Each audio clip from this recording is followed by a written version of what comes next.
coming to places like Caracas, Venezuela, and they are making their presence known south of our border and then coming in through the United States.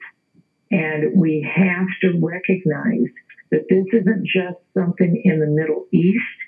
This is something that is coming into our border. And when the President of the United States said no to the Keystone Pipeline, that cuts us off from about 700,000 barrels of oil from Canada. That increases and links our dependence to a nation like Venezuela, so where Chavez is the leader. And so we are building them up while we're decreasing our ability to be independent. And we have an absolutely porous American border. And I'm very concerned because of the expanse of wilderness areas along our southern border and the northern border. Right? And because of that, we are seeing that our Border Patrol agents are being prevented by other arms of our government, most notably the Forest Service, from actually putting up barriers to keep this illegal activity out. And this is deadly activity. The Forest Service is actually now answering to the State Department. The Forest Department is now, if there is a fire, they don't put out the truth about the fire. It has to be run to state, and state tells them what they can and can't say. That's crazy. It's more than crazy. It's outrageous. It is. I mean, suicidal.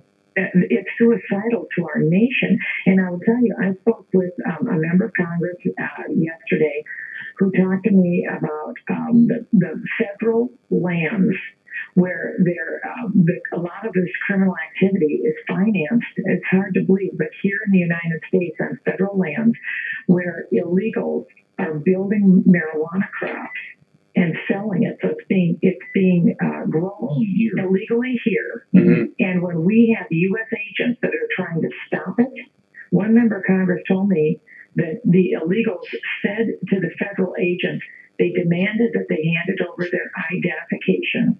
They took all the information down, and they said, if you ever come back here, we will kill you, we'll kill your kids.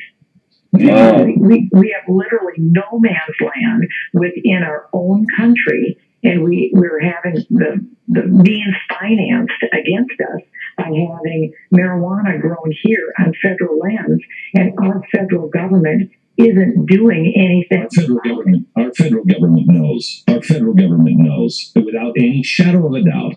The federal government knows this, and I mean there was a story that we shared last night. And by the way, thank you for the really strong statement on the facts of last night's program. I think it's going up on the Blaze soon. Along you and I believe Ron Paul were the only ones that issued a statement, and we sent all this information out. And it was the facts that we showed last night and the pictures that we showed last night are absolutely jaw-dropping, shocking. I'm sure you have seen them in your private committees and classified committees, but I'm telling you, the American people haven't seen anything like this. No, that's right. And it is carnage.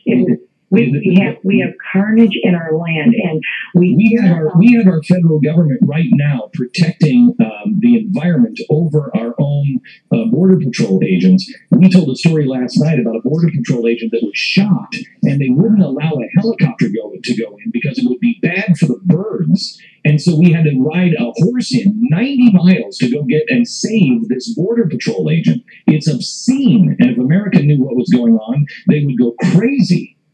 They would go crazy. I have been down in Arizona. I have sat down with federal and state and local officials. They've given me photos. They're wringing their hands. They don't know what to do anymore because you're right. The federal government has effectively shut them out, and they're not paying attention to the carnage. People are losing their lives, and I have photograph after photograph of illegals who are coming across our border with AR-15s, similar to an AK-47. They're armed. They're dangerous. The vile things that they do to women, the dismembering of bodies. That's right. We found one just recently at the Hollywood sign. Listen, Michelle, I'd like to have you back when there's a House bill. I'm sure you are probably a co-signer on it. But there's a House bill coming out to stop this from going on with our federal lands, and specifically Montana, because Montana is now being targeted by all of these crazy leftists